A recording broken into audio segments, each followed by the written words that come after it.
Good evening, good afternoon, good morning, whatever the case may be. It's the Aloha Hour. I am here with our co-host, Edwin Boyette. Hey, aloha, and good evening. Hello. I am Mike Miller, your humble host, and tonight we're going to be talking about whatever comes to our minds, because that's all we ever do. Let's see. How's my volume, by the way? Because sometimes people say I need to speak up, and I'm always afraid I'm like blowing out the microphone. It's fine to me. I can turn you up if you want me to. Yeah, I don't want to blow on anybody's eardrums. Yeah. Let's see. Something. Let me bring up the chat Oh, that's loud. so I can say hello to the squadron. Right on. Right on, right on. Get it on, get it on.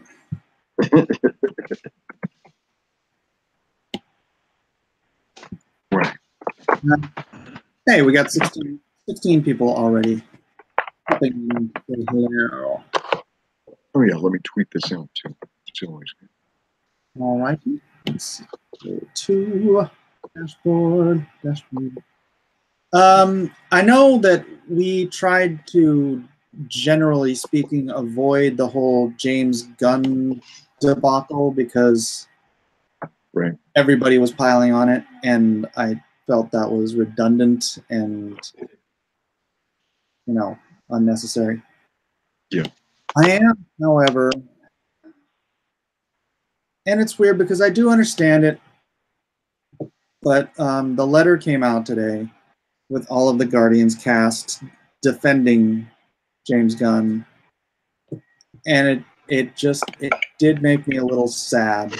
But on the other hand, I understand it because, that's loyalty, and they're being loyal, but, like Chris Pratt was saying that, like, well, I know this guy, and I know this guy, and I'm like, dude, nobody knows anybody that well. And if a guy's willing to make jokes like that, how well do you really know him? That is such a line to cross that it just freaks me out as a father. So, yeah. When somebody had posted a video today, it looks like it's shot in his home or something, and he's talking back and forth with his wife, and his wife looks agitated that they're filming video in his home. And it's something about their daughter, and I don't even want to repeat the comment just because it was kind of vile, but it was another one in this same vein of inappropriate sexual relationships, yeah. Oh, I have no idea what you're talking about. Yeah. You understand the dynamic where his team members would defend him. Right. But there's a point where you want celebrities to defend us. Because celebrity is this artificial, it's this derivative quality. I think it's kind of retarded anyway. And sorry for saying that. Right. But every person kind of lends them a little bit of fame, a little bit of money, and voila, you've got a celebrity. And it's wonderful that they want to defend all these degenerates and stuff. But when are they going to start defending, in principle, the country and the people that actually are the source of all this money and all this fame? Because you know how it goes. If someone decides you're no longer needed as a celebrity, that can more or less, your celebrity can more or less be done overnight. Yeah, but let's walk this through with people. Okay. Say someone that you've worked with for years, right, does something that egregious and stupid, or has done it in the past, and it's going to cost them their entire career, and they're your friend. I mean, it's a little harder line. I mean, I don't want to say what they're doing is right, but I'm saying that I understand the desire to want to defend your friend, even if a friend has done something egregiously, freaking, ridiculously stupid. Are they friends though, or are they? I mean, dude, are they business associates? They've been coworkers closely together on a set for 2 films. I mean, that's a good amount of time, you know. I don't know. I don't want to defend it. I certainly, but I'm not in that position. Yeah. And I was bothered that they did, but then I'm trying to step back. I mean, I think a couple of the people on that set are just sincerely great people from everything I've ever heard about them. And so I see this as them coming at it from a position of loyalty and like throwing everything away purely for loyalty, because this may screw their careers to one another as well. I don't know. What do you think? Well, and now, I think now a lot of people have to say, you know what, these people are coming out and defending this person. Do I want to see any more films they're in? Do I want to see Guardians of the Galaxy? And a lot of people are saying no right now, that they're not going to see it. Yeah. I know. Blue Boy said he said some kind of indefensible things, and if you look at the letter, the letter is kind of, I don't know. Yeah, I'll read some of it if that's cool. Yeah, I didn't read the whole thing. I started skimming through it. I'm like, Or is this even the right one? Yeah, okay, yeah, it's the right one. To our fans and friends. Yeah, I'm starting to despise the term fans, by the way. We fully support James Gunn. We were all shocked by his abrupt firing last week and have intentionally waited these 10 days to respond in order to think, pray, listen, and discuss. In that time, we've been encouraged by the outpouring of support from fans and members of the media who wish to see James reinstated as director of Volume 3, as well as discouraged by those so easily duped into believing the many outlandish conspiracy theories surrounding him. Yeah, that's unfortunate wording. Being in the Guardians of the Galaxy movies has been a great honor in each of our lives, and a paycheck. It's been a great honor and a big pile of money. I added on the big pile of money. I had a feeling. We cannot let this moment pass without expressing our love, support, and gratitude for James. We are not here to defend his jokes of many years ago, but rather to share our experience having spent many years together on set making Guardians of the Galaxy 1 and 2. The character he has shown in the wake of his firing is consistent with the man he has been every day on the set. In his apology now and from years ago, when first addressing these remarks, we believe is from the heart. I've read one of the apologies from years ago, and I wasn't particularly moved. To me, it read more like, I'm sorry you're so stupid to be, I'm sorry you're dumb enough to be upset over me making jokes about having sex with 3-year-old children. I'm sorry you're so dumb that bothers you. Yeah. There is a little due process in the court of public opinion. There is little due process in the court of public opinion. James is likely not the last good person to be put on trial. Given the growing political divide in this country. He's the victim here. Okay. Yeah. I'm glad I didn't read the rest of that letter. Now it's... Given the growing political divide in this country, is pedophilia, is that a left-wing issue? Is that how that works? I don't know.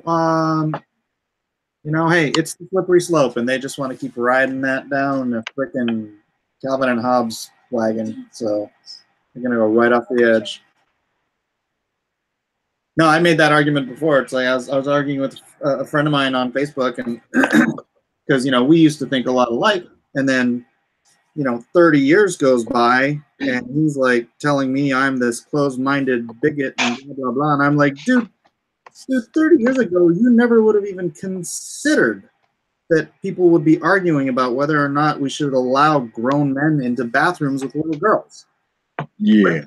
Where do you think we're going to be in 30 years? Right? Another 30 years from now, where's that line that you wouldn't have crossed 30 years ago, but now I'm a bigot for not crossing? Right? Yeah. And there is this incrementalism. And I don't know if these weirdos think there's going to be like an Ellen moment or something where there's a sitcom and the goofy chubby dude, you know, comes out and womp womp womp. I like kids. No, it's not going to happen. It's grotesque. Yeah, and then you know what? Somebody will stand up against it, like Dan Quayle stood up against the promotion of single motherhood in the 80s. Yeah.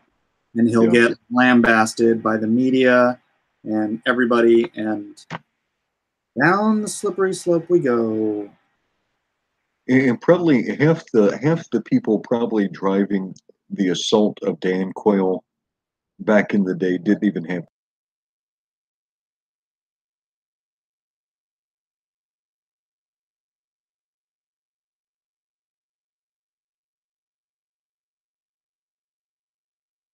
on a flyover country and flyover country values.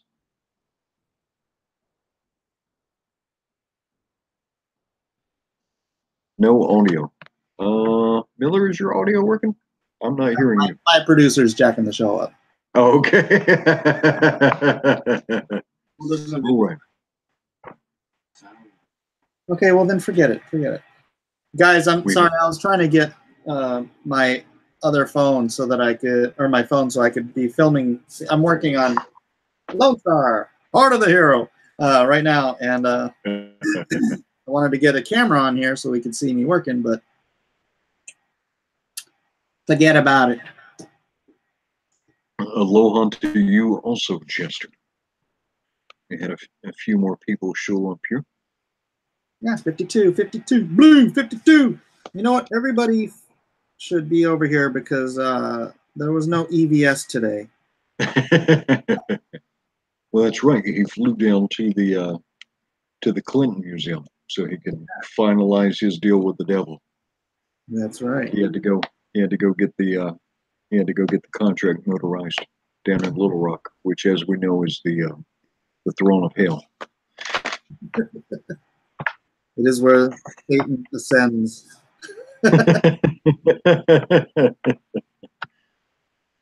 No, but yeah, it's funny. It's just it seems like it's another slip. Now we're going to normalize joking about this, right? And that's how you start. That's how things start losing their powers. When you can make fun of something, it starts losing its power. So now you're going to make jokes about pedophilia, and now you're going to. Would you shut that off? Just shut it off completely. What are you doing? I just keep hearing myself. And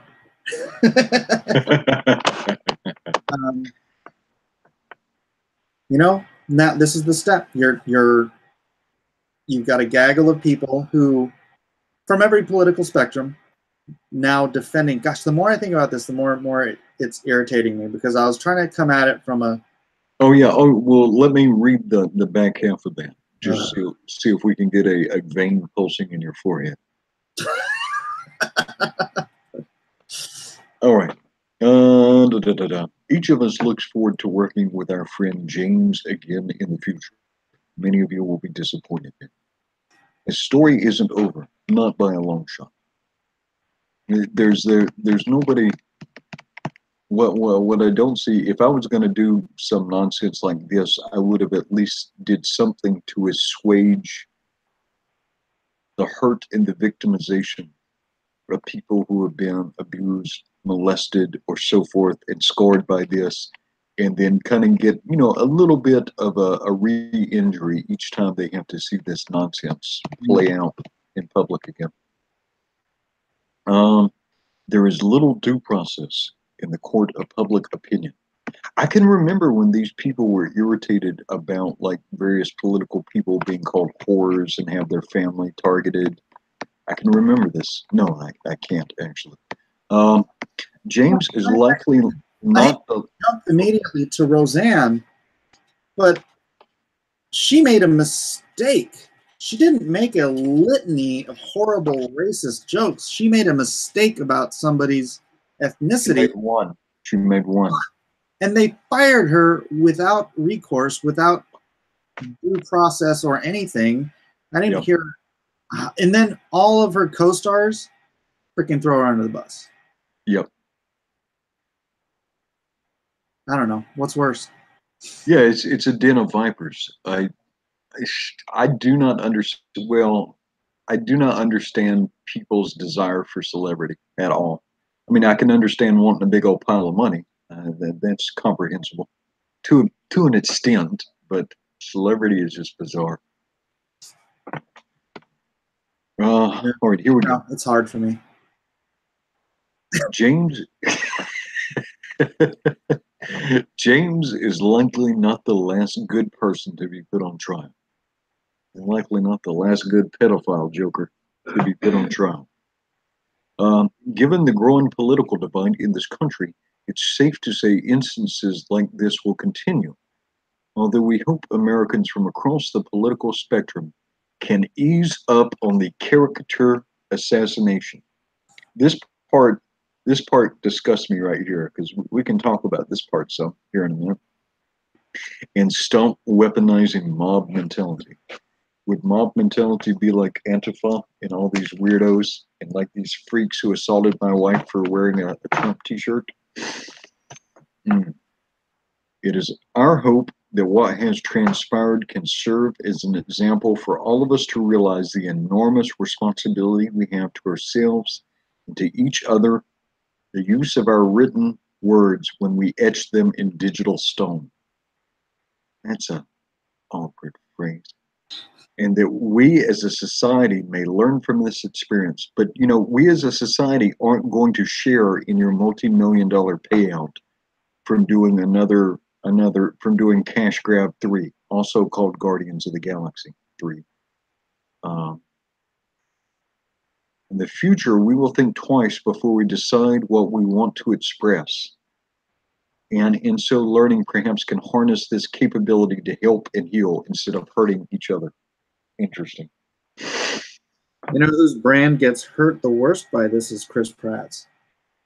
Yeah. That's the thing. I like old Chris. Yeah, I like everything he freaking ever posted or said or.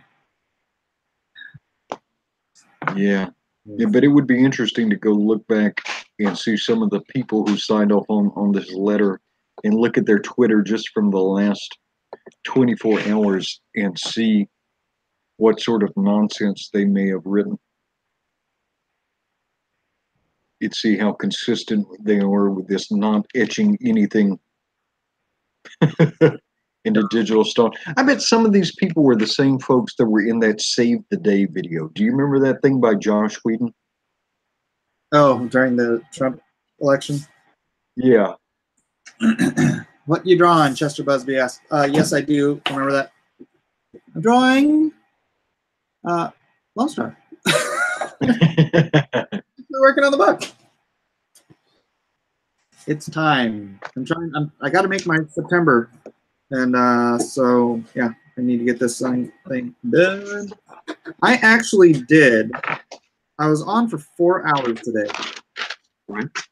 And I managed to, on top of my, a cappella operatic I did for everyone. I managed to do breakdowns on 3 pages in a 4-hour span. So breakdown, takedown. Yeah. You're busted. So, working. As hey now, baby. But yeah, I remember the bit. This looks like early days in the story of Lone Star. I'm not going to say what it is. No way. Mike Miller. This is the B story. Man of mystery. This is the B story, and it is going to totally not make any sense to anybody for a while. So I'm okay with that. But I've got longer goals in mind than just one story. So. Corey Press says you were singing Bob Singer. Were you turning that page, Mike Miller? Bob Singer? What's Bob Seger? Bob Seger. Which song was Bob Seger? I was singing a lot of Johnny Cash, Elvis, a little bit of Beatles, a little bit of Sinead O'Connor. Blackbird singing in the dead of night. Blackbird singing in the dead of night. Broken wings and butterfly. Oh yeah, They Might Be Giants. They Might Be Giants. What did you sing by They Might Be Giants? Particle man, doing the things a particle can. What's he like? It's not important. Okay. Yeah. Anyway. You can dance if you want to. You can dance across the land. Yeah. Right. I have a bad habit of when I hear, like, even if somebody says like the words to a song on accident, I'll just start singing the song. I don't know if you've ever noticed that in our live streams. See, what did put them on me? Oh, is that the weight? I don't know. Pulled into Nazareth, feeling about half past dead. Take a load off Fanny. You take the load from me. Take the load off Fanny. And put the load right on me. I love the band. Yeah. The night they burned Old Dixie down. Yeah, great song. Did I lose Miller's song again? Or are we just looking at each other? And did your son mute us for everybody's protection? No, I just wasn't singing the song. Okay. It was your turn, bro. Oh, I Want Your Hands on Me by Sinead. Won't you? I cannot hit that note, man. Want your hands on me. That's the song he's talking about. Okay. Old time rock and roll. Put them on me. Put them on, put them on, put them on. No, I was not singing that song. I was singing, what was it? I can't remember the title of the song. It was, I remember it every restless night. We were so young then, we thought that everything we'd possibly do was right. Oh, snowing from our very eyes. I wonder where you went to. You tell me, when did the light die? I'm trying to remember the name of the song. It's like, anyways. Now it's all about the songs. Jerusalem. Oh, Jerusalem. There you go. Thank you. We've got a Sinead fan in the audience. I absolutely loved Sinead O'Connor in high school. That girl had, I mean, what a voice. Yep. What a voice. I used to love Annie Lennox. Yeah. Eurythmics. Eurythmics. So we didn't have cable. We didn't have cable, but the little town I lived in, and man, this must have been like 1981, 82, somewhere back in there. So I was only like, wow, 8 or 9 years old. Well, one of the things I would run home from school for was this little music video program that would come on for about 30 minutes. And I remember they used to play this Eurythmics video. What was that song? Maybe it was Here Comes the Rain Again. It was just kind of like a ooh. Here comes the rain again, falling on my head like a new emotion. On my head like a new emotion. Yeah. Yeah. Had a very haunting voice. And at the time, we weren't all jaded and stuff. Well, I wasn't at 8 or 9. And the video was just like, oh, wow, what is all this?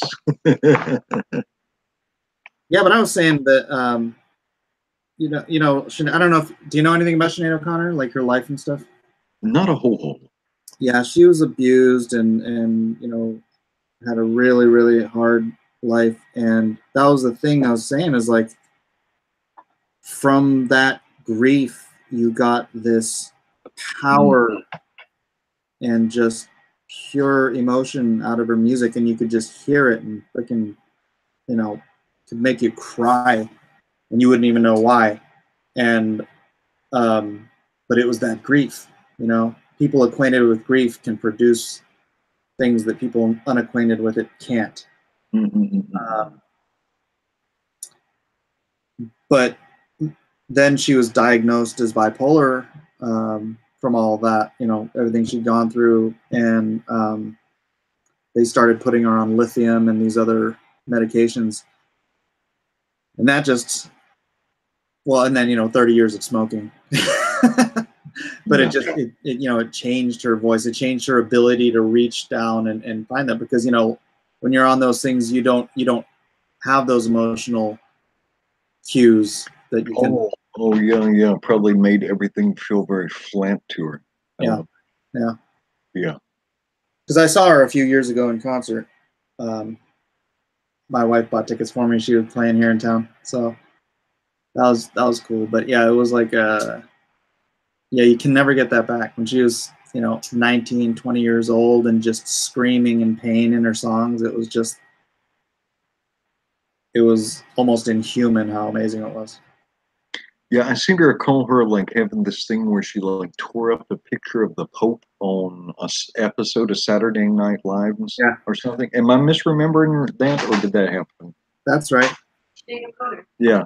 Oh, my wife is like, Sinead O'Connor, yeah. Well, she's only getting half the conversation. Yeah. Well, she was, she's Irish, and so I guess she wasn't a big fan of the Pope and the Catholic Church and all that stuff. It was still like, IRA and all that stuff going on in England at the time, and so she was disinvited from ever coming back on Saturday Night Live. But if you remember the week before, she was supposed to be on the week before, but she said no because Andrew Dice Clay was going to be on. And she wouldn't appear on the same show with Andrew Dice Clay? Yeah. She was a girl of principle. Interesting. Well, she was a kid. She was like 19 years old, and that's why she defended Britney Spears when Britney Spears went nuts. Oh, right. Yeah. People have no idea what it's like to be 19 years old, a multimillionaire, and everyone wants a piece of you. It messes with your mind, Yeah, I can imagine so. Well, part of normal human existence is we run up against these boundaries, or we have friends or people in our life who help set up these boundaries. And if you're doing something real dumb, hopefully like one of your buddies, one of your long-term, who was your friend from San Jose or from San Diego? Was that Tony? I'm trying to remember. Johnny. The guy who, yeah. You probably have somebody like that, or somebody from your church who would say, "Oh, Miller, let me talk to you for a second over here. Like, are you doing okay? Because the stuff you're doing here is kind of bizarre, man. What's going on in your life? I don't think a lot of these people have these people because everybody around them is just there for the ride. Yeah. Yeah. I think someone needs to talk to Chris Pratt. Yeah. But I think that's what happens to these people, because everybody wants something from them. And so nobody wants to say no to them, or nobody wants to say, hey, that's maybe not what you should be doing. Yeah. Yeah, you're absolutely right. But, yeah, people aren't willing to stand up to someone who has the power to, lift them up. Personal story. Oh gosh.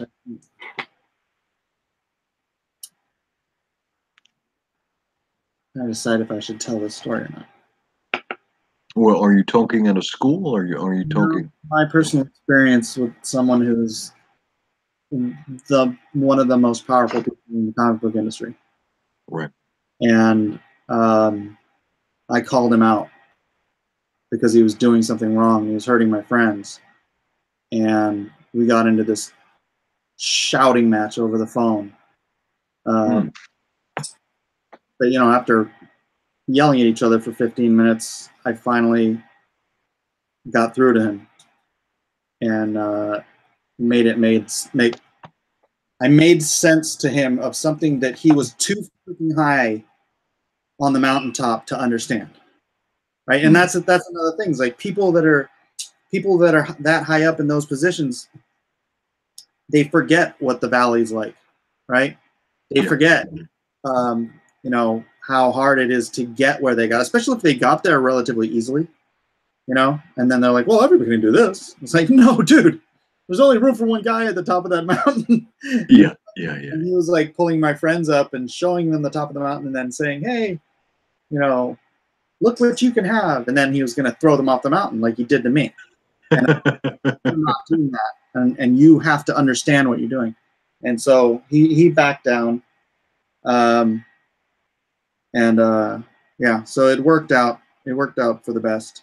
But yeah, I don't want to name it. People always, and this is kind of derivative, but people always forget that the particular pathways that were open for them to advance to their particular position, these pathways are perishable. So like the things that I would do to get a job and to learn how to work, that isn't available to kids anymore, right? Yeah. Stuff changes and industries have changed and people lose perception. This is from Brad Noble. It's Brad Noble. It's always the right time for some work flair. Mike Miller, only one man can be Space Mountain. Whoo! Which is a little high energy for a Aloha chat, but every now and then it's all right to take a moment to appreciate some Ric Flair. But yeah, that's something. You just hit on something that people think, and it's sort of. I mean, it's a natural sensation. It's a natural, way to think is that the way things were is the way things are going to be, right? The roads that were paved when you were a kid are the roads that other people can take later in life. But I'm not going to say most things. Different industries, different situations change at different speeds, right? But like when I was young, breaking into my industry, you would go to a comic book convention. You would show art to editors. If you couldn't get to a comic book convention, you would pack your artwork up and you would mail it to editors or you would mail it to art directors or whatever. And that's how you would try to get work. And you would make phone calls all the time to try to connect with these people, to humanize yourself, to make, if you knew what you were doing. And this is how you do it. But nowadays, I mean, flash forward a quarter of a century, it's a completely different world. You have to go through some gatekeeper of art. C.B. Cebulski was this gatekeeper at Marvel. You weren't even allowed to send flipping emails directly to editors anymore. You have to send them through their art liaison. And if he doesn't like you, I mean, I never got work at Marvel when CB was art liaison. Really? Yeah. And I don't think I ever even talked to the guy. He probably, I don't know what he didn't like about me, but this seems weird because some of your style looks like some Marvel style from like when I was in my teens. Huh. Yeah. I mean, I worked for Marvel in the 90s, but not since. Well, okay. There was one thing I did for Marvel, and that was when they got the license to Sworn Sword, George R. R. Martin's Sworn Sword. Okay. And George wouldn't do the book without me. So that was the last thing I did for Marvel. That was in 2007. And then I even had, well, that's really, 11 years ago already, Mike. Yeah. Oh. Did you just rub Bautista the wrong? Is it because he was a Batista? You got the wrong guy. Cebulski. I don't know. I may have talked to him once, but I don't even remember that. So yeah, I don't know. Weird. Yeah. Because some of the stuff they published in the last decade isn't even particularly that aesthetically pleasing. And your stuff, I mean, Injustice was like an unequivocal hit. Yeah. Uh-huh. I don't understand how people make some of these decisions. Sometimes it kind of hurts my head. Isn't that the entire argument behind Comics Gate? Yeah. Yeah. Well, I've told you this before, like some of these diversity arguments, and maybe we've had this conversation before. Do you remember the New Mutants book? Yeah, of course. I had a completely diverse cast. Yeah. And then even some of the non-diverse books had diverse creatives, or you had, diverse books with but the point was that there was a lot of different people working in a lot of different stories. I mean, I used to love Luke Cage and Iron Fist when I was growing up. If that was, if I could get like a Luke Cage book, I would pass on some of the other books because I really liked him when I was a kid. Yeah. And this is 40 years ago, man. It's some of these people crying about this stuff and making people miserable over this stuff. I don't even know if they're 3 decades old. And it's like, whoa, this stuff was here before you were even like an idea in your father's mind. I actually had somebody ask me that question today on Twitter, responding to that article on John's site. And I just told him, he's like, so are you guys, are you, do you really not like diversity? No, I love diversity. I loved it when Storm ran the X-Men. She was the natural leader, and it was an organic move. And you want minorities, then bring up the minority characters that you have and spotlight them, or create new characters. Yeah. Just don't freaking turn every beloved character into a minority, because it's political, it's lazy, and it's just bad writing. So, and he's like, well, yeah, okay, I can understand that. Because part of it too, I mean, like, if you believe in diversity, and you want to see more representation, okay, I'm okay with that. I can get on board with that, but I'm going to go further than you. Make them fully developed characters with actual personalities and not caricatures. Yeah. I don't want to read caricatures. I'm not interested in that. Yeah. Otherwise, I mean, what do they want? Do they want to bring Steamboat back? Like Ricky Steamboat? Steamboat from Shazam. From Kevin. Oh.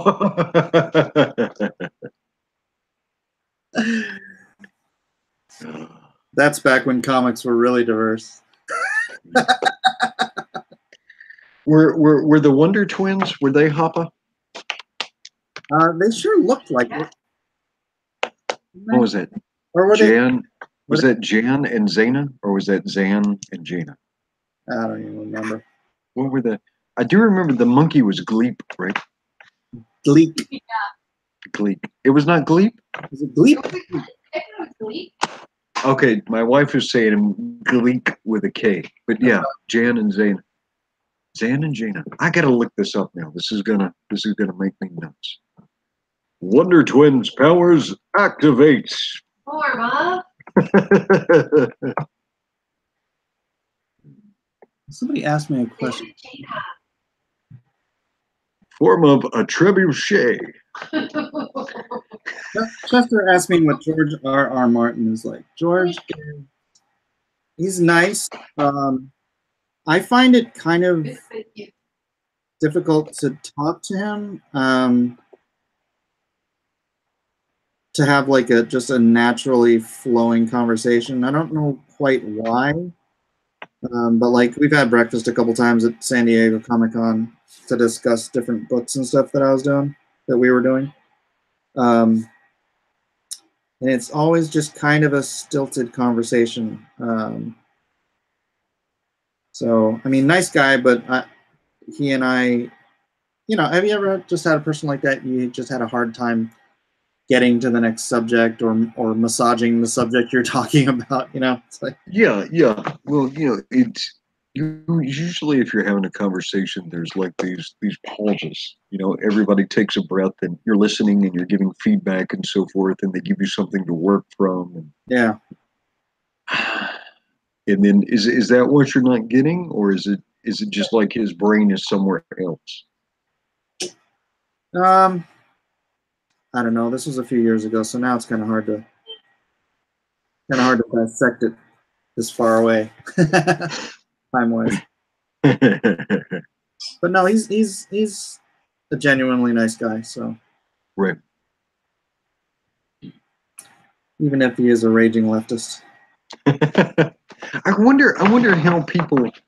Some of the stuff has just got to be like biological or hereditary, because I just don't know how people get there.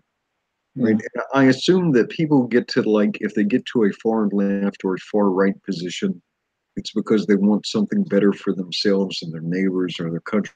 Like, there's got to be some reason to it. Or are people on these real far extremes, have they externalized everything, and is that how you get to that position? It might simply be the people you're around. It might simply be the echo chamber that you exist in. Right. I mean, I don't know. There's probably a lot of left-leaning people in fantasy and in publishing and all that kind of stuff. I will also say George is fiercely loyal. He's a very, very loyal person. Like, he would not give up working with the DeBell brothers. Mistake after mistake that these guys made. George was like, you know what? I'm gonna dance with the one that brung me. So you want to do something with my stuff, you talk to the DeBells, we'll work it out. Right. So yeah, I mean, he's really loyal that way. So I got to chalk that up to more so being a good person. Well, in Hollywood, as a writer and creative, unless you were just like simply amazing, you're not going to get a start as a right winger or a Republican. You're not. You're either going to have to bury that deep and like put on some camouflage, where in 2018, you're just not going to get any traction anywhere. You're not going to work.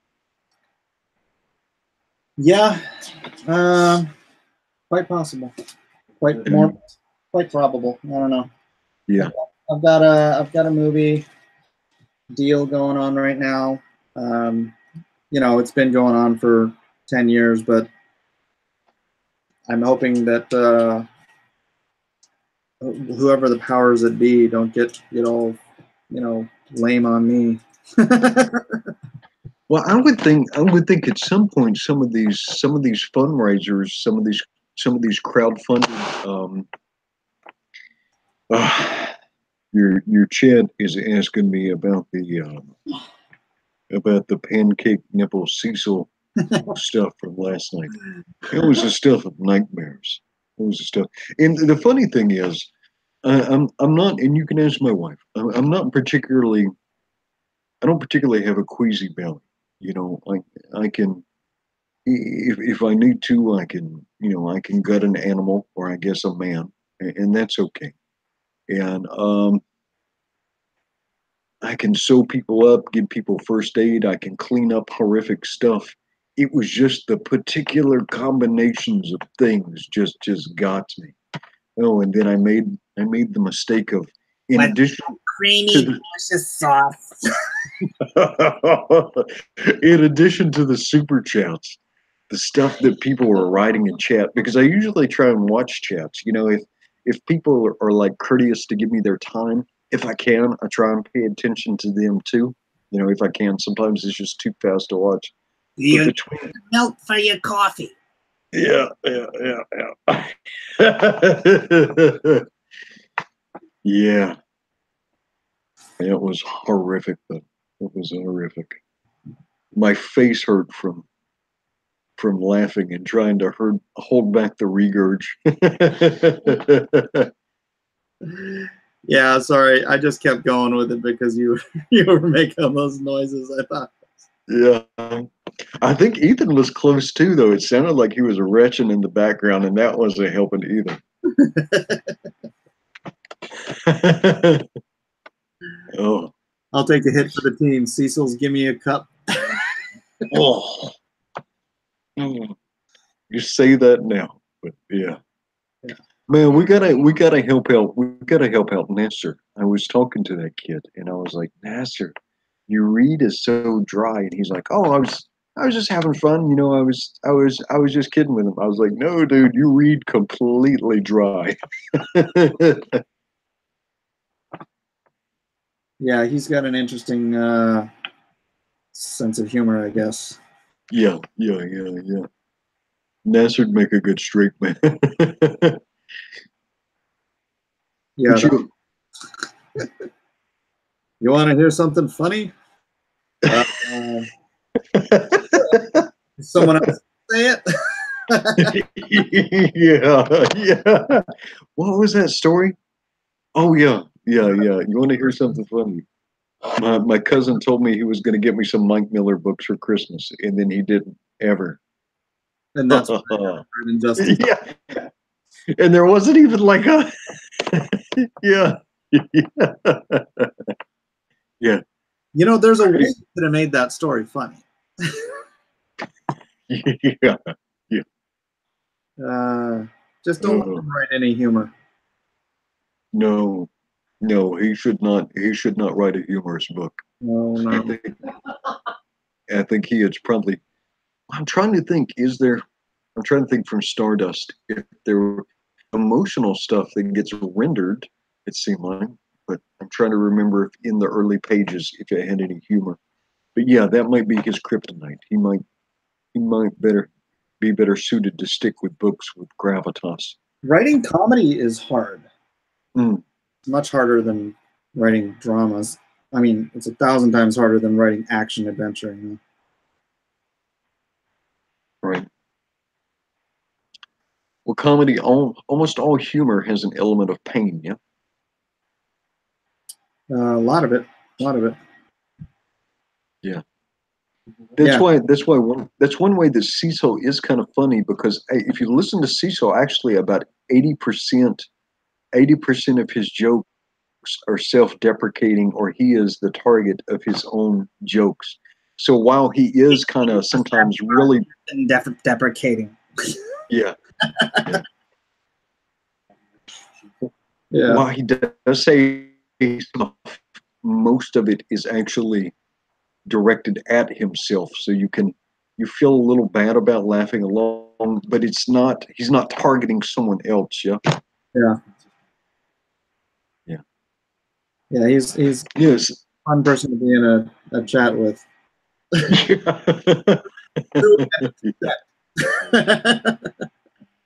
Not someone you want to imitate, but he's a legitimate YouTube superstar. I love imitating Cecil.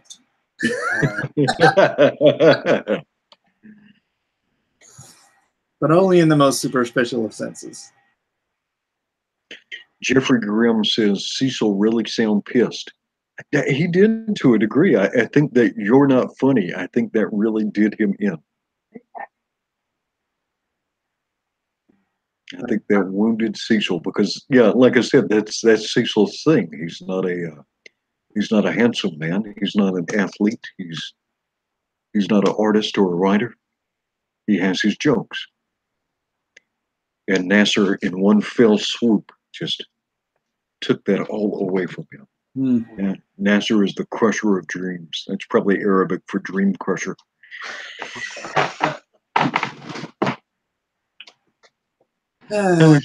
How's your panel coming along? Are you at a place where you can share it? Yeah, I did 2 panels while we were talking. So, yeah, if anybody wants to see the whole process, there's a 4-hour-long video of me doing 3 pages today. And you'll get a whole lot of me singing. It's probably everybody who was already there today. You guys stick to me like glue. Did you do your breakdowns on camera or? Yeah, I did it all. I did it all on screen. So I don't know. I probably won't have my son do the truncated version because that was 4 hours of filming. Yeah. Oh, I did 3 pages on live stream today. It was 4 hours of filming. Is there a lot of page switching? Nice. 1 page at a time. Nothing camera to camera. No, it's all just one thing. That's easy. Not it? All right, he might do it. He might truncate it and make it like 10 or 15 minutes. Oh, nice. Prettiest how many pages Lone Star will be. The first issue will be 48 pages unless something drastic happens. Where are we at right now? I don't think we've man, I feel bad. I should be a better co-host while you're trying to sell comic books. I should bring up Lone Star more often. All right. So right now with 13 days left, wow, we're under 2 weeks. We are under 2 weeks. So make sure everybody should tell their friends. Share it out on social media, but also tell your friends. Oh, if you have Twitter and Facebook, what I noticed when I started sharing stuff on Facebook, it brought in additional people. It brought in additional people. So if you have both medias, both social medias, make sure to share out on both because sometimes it can be different audiences. Oh yeah. You are at $34,383 and 604 backers. So let's go back and see who your recent backers are. Oh yeah, that was something else. Oh, gosh, I gotta remember to do that. So they were talking about, or Mitch did that drawing, the raffle thing. Yeah. I was gonna do that. We were talking about it in the chat today. But so what I'm gonna do is I'm gonna make it any time you buy anything at all, you get another chance to win. And what I'm gonna do is a drawing of Lone Star versus whoever you want. Oh, cool. Cool. Yeah. You could be Lone Star versus Mary Poppins, Lone Star versus Cthulhu, Lone Star versus that midget from Willow. I don't know. Whatever. Lone Star versus Diesel. Yeah. So you know what? Let me write that. I get so busy, I forget stuff. So let me write that down. I'm going to shoot that out as a press release because I haven't done one in a while. Lone Star. And I'll do that. Maybe I'll do that at like a $35,000 stretch goal. Oh, that's like tomorrow, dude. Or it's this week for certain. You're at 34,383. Well, hopefully tomorrow. Okay, so recent backers. You've got a backer from only 4 minutes ago. Oh, really? Thank you. Whoever you are. It is Oz underscore ooms2b.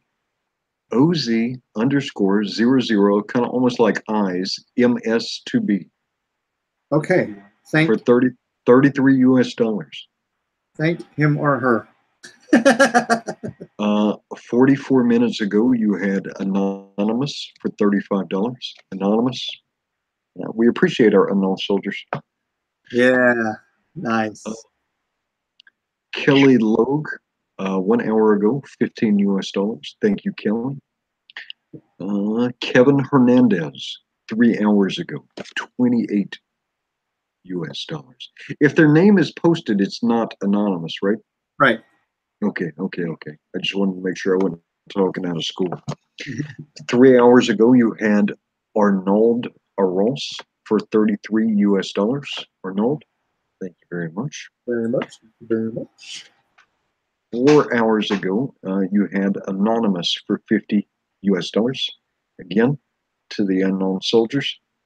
And then let's see, 7 hours ago, Nathan Pollard for 33 US dollars. Thank you, Nathan. Thank you. And then 10 hours ago, I recognize his name, Jeremy Schoetlin, Schoettlin. Is that Schoetlin? Jeremy Schoetlin, 50 US dollars. Thank you very much. Thank you all. Thank you all. Thank you all. Yeah, but that's great because now the Lone Star Squadron is now 604 members. 604. Well, those are 604 purchases, so it could be 550 people and people even bought more than one thing. Oh, that's true. That's true. You might have to. What now? It says 605. Derek Flaming. 1 minute ago for 33 US dollars. Derek, if you're in the chat, we appreciate you very much. So you had somebody buy in while we were thanking everybody else. Sweet. Derek, are you in the chat? And did I miss you? Oh, there is a, yeah, Derek F. is in the chat, and he said he just banked. Well, let me give you another salute. Welcome to the Lone Star Squadron. We appreciate you very much. Thank you, Derek. Cheers to you, too. You must be a Brit. Watched a lot of if Mike ever asks you to show your serial number, that's your transaction number. So like my Lone Star number would be like 125. Slacker. Yeah.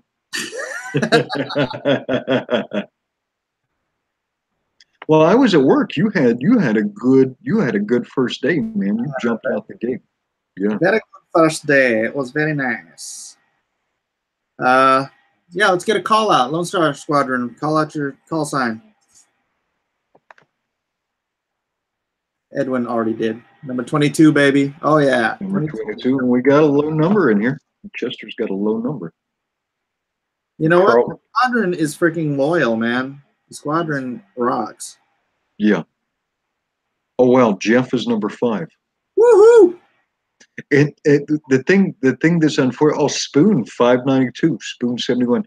The funny thing though is a lot of people upgraded, so their numbers got pushed back, which is a shame. It's a shame that some of the people that had these low numbers, their numbers got pushed back from upgrading. But it's just the way the Indiegogo system was not designed to accommodate our little our little system.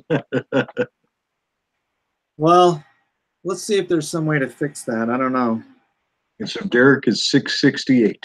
Derek is 668.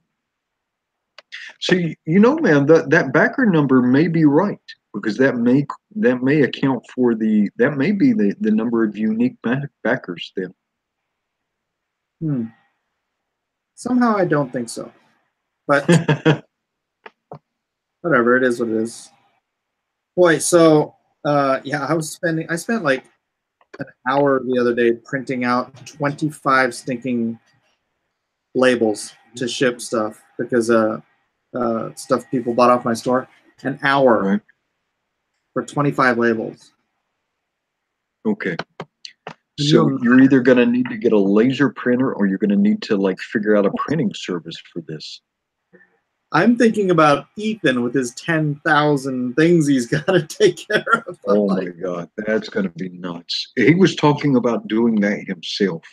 I know. He get a fulfillment service or hire some kids and hire somebody to run it for him because that's going to be insane. It's absolutely. I think after about a week, he's going to realize that the higher fulfillment. Well, he's going to. If he tries to do that with like just his family and a couple of people helping, it's going to take like a month and a half. In a month and a half, he could draw a comic book. He Yeah. could draw in color a comic book. I mean, that's yeah. He's got to. It's good to be frugal, right? It's good to be frugal, but once you have the potential, once your time becomes actually, has some distinct and quantifiable value, then Yeah. you got to compare. Would it be better for me to do this myself and save some money, or would it be better for me to earn some more money? And for him, it would be better for him to earn some more money. I 100% agree. What is this? Let's do this about 10 more minutes, and then I got to cut out of here. Okay. Let me cruise through chat and make sure we haven't missed anything then. Oh no, Jeff, you're not going to be a dragon. That sucks. Sorry, brother. I'll miss you. I'll be thinking about you. Okay, we had, I think this is a new viewer, and if I've missed you before, I apologize. This was PSHH Man. What is that? Shanaman? Pashanaman? He asked if you were drawing with a blue pencil. I was drawing with a blue pencil, and now I am inking with a Proquil 102. I don't know if you can see that. Let's see. For the raffle, if Bootsy wins, Bootsy wants Lone Star versus Hillary Clinton. Please win. Mr. Immortal, though, wants Lone Star versus Conan. That would actually be a pretty good crossover. Not sure how that would work. There would have to be some kind of... Well, if you could get the Conan property, who cares, right? You'd figure it out. So that'd be a... I thought you meant Conan O'Brien. Oh, Conan O'Brien. That'd be pretty good, too. That'd be a pretty short fight, but it'd be good. I think Conan O'Brien would make a good Red Rooster. Because of that. Never mind.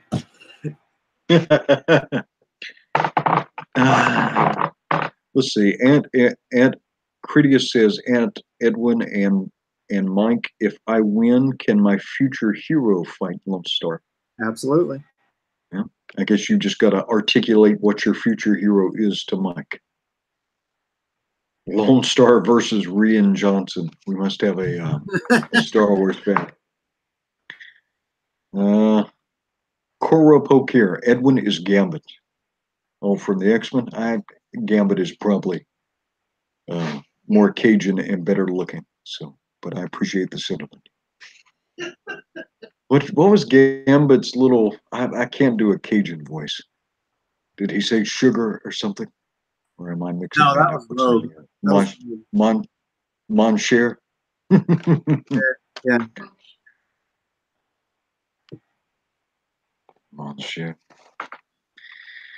Oh, yeah, but that'll be a good little. All right, so look, you're already at 34,000, so you can't do 35 for this. Aww. This has to be. It's got to be maybe 38, maybe 38. 38. That's a weird number. That's a weird number. Yeah, it has to be like 40 or something. Okay, yeah, my wife was saying 42. 42. That's a weird number. We know 40 also. 41. Who's on first? I don't know. Where's your bad luck? It's like talking to Nasser. I said I don't know. Oh, okay. Who's on second? Did I just Nasser myself? Nasser yourself. I say I don't know. You say he's on third. Or third. Maybe I'm the straight man in this picture.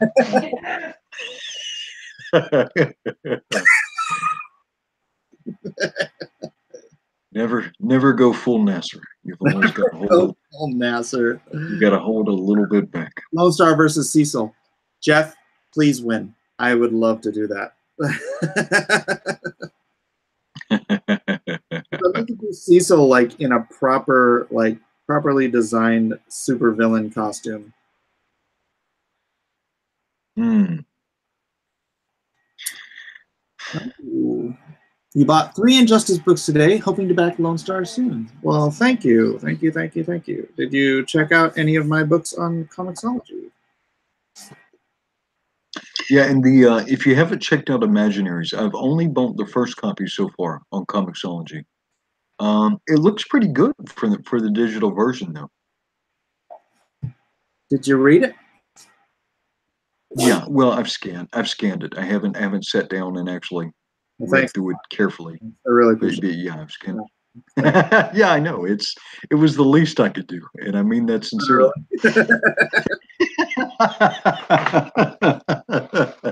It was really, really the very least. It was well, but now we went through some of it the other night, like where your nephew had drawn like the child photos. That was great. He was That was great. He's 21 years old now. It's crazy. Oh wow.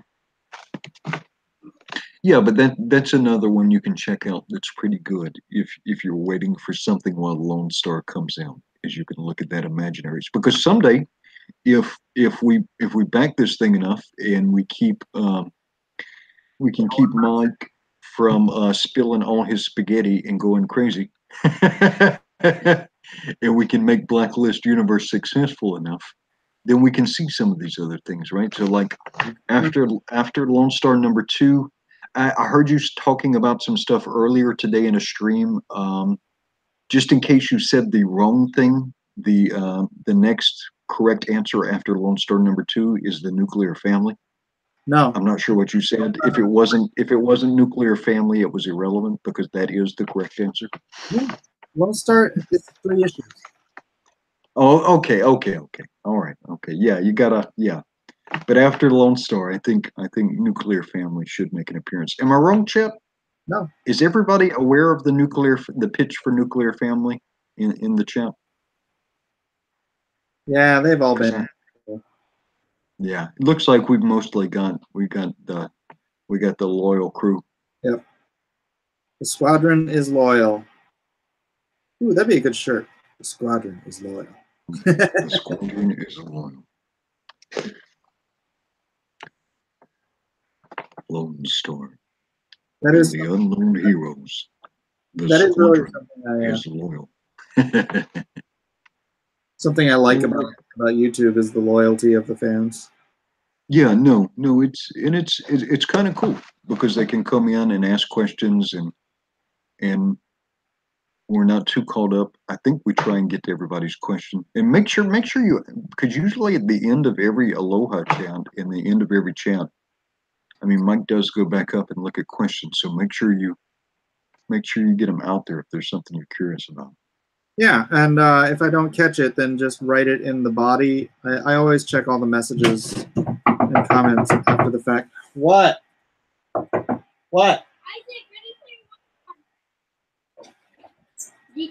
Ready Player One's on. Oh, you've got a Bless This Mess. You've got a Bless This Mess fan in the chat. Comics legend. Right on. Thank you. Collection. Yeah, I was just talking to my wife about that. I have 1,200 followers, right? It's not really enough, because if I do a Bless This Mess collection, I want to add more stuff to it, and I want to take some more time with it. Heck, maybe even color it, get it colored. But I am going to need more than 500 or 1,000 people buying it, because it's it's something I want to grow my channel for a while. If I get up to like 5,000 or 10,000 subs, and they're as loyal as you guys are, and thank you guys for being so loyal, then I could see myself saying, okay, I'm going to launch a Bless This Mess thing. I'll spend some time on it, and hopefully, if I can sell 2,000 or 3,000 copies of it, that would be worth it. But right now, I think at most I'd probably get 500, 500 people buying it, and it's just not worth it. Is there anything you can do to help when I come to Tokyo Comic Con? I don't know. Actually, my cousin who got me into Tokyo Comic Con is here now. He's staying at my mom's house. He'll be here for a month. Shota. I don't know if he's listening. Nah, he's probably asleep. He just got in. It's like a really, really long flight. It's like 10 hours of flying. So I have that to look forward to. But I don't know. I don't know, brother. How far do you live from the con? Because I might need to mail some stuff over there. I mean, I can mail it to Shota, but I don't know, bro. Hit me up. Does that pay for itself, or is that just more fun to go to Japan? I've Does never that pay for the trip to Japan? I've never been, but my friend Ryan Benjamin goes. Like, he's gone for the past 2 or 3 years, and he says it's fat money. So we'll see. right. We'll see. I would like to get paid and visit my family at the same time. That'd be great. All right, player, get that fat money. Some of that walking around money. Yeah. But you know what? I mean, from the way the cons have been going this year, I'm not counting on anything from conventions. You guys, the Lone Star Squadron, are the only people I can count on now. And I say that and I laugh, but it's true. It's strangely true. This collection of people who have been following me for 3 weeks, you're supporting my entire life. So God bless you all, each and every one of you. So how many pages do you think you'll have done by the time the campaign ends?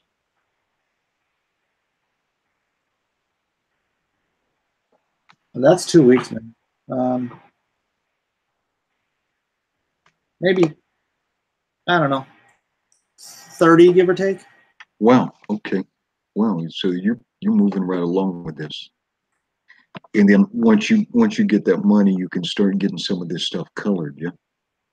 I already told my colorist that I would be getting the money in 2 weeks. So if they wanted to go ahead and start, go ahead and start. And can your colors keep up with you on this stuff, or? Yeah, if they don't have too much DC work, then yeah. Nice. So we're not that far off from having some No, I want Lone Star in our graspy little hands. Yeah, I need to figure out where I'm gonna get it printed, because I was gonna use my friend Brett. He's like a print broker type dude, but he wanted me to print in South Korea, which, I mean, the company does fantastic work, but it's 4.5 weeks of shipping, and so I would have to have it done in 2 weeks.